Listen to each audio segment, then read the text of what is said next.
we're celebrating everything that we do at the intermediate school to make everyone included.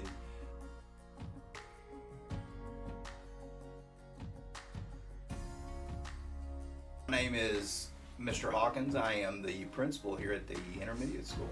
We have a saying here at the intermediate school that everything is epic, and epic stands for we're here to get an education, be positive, be inclusive, and also caring. Each student is going to make a pledge of what they're going to do to be inclusive, and we're going to make a chain out of that, and then again link all of those. So think about all those promises. If we kept those promises, what our building would be like.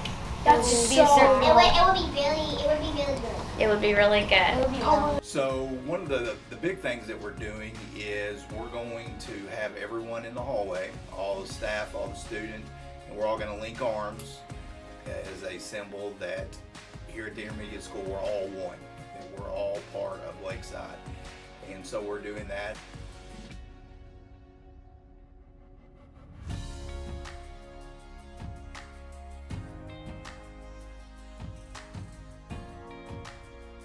We feel that we do a great job of educating our students, but we also want to make sure that we're growing a well-rounded kid before they leave the intermediate school, and that includes being inclusive, being caring, being positive. We saw that there was a celebration, and we saw that there was a Unity Day, and we just kind of wanted to take a break from the academics for a day and do some team building things in the classroom and just find a way to get all the kids excited about being a team, that we're all one team here at the intermediate school.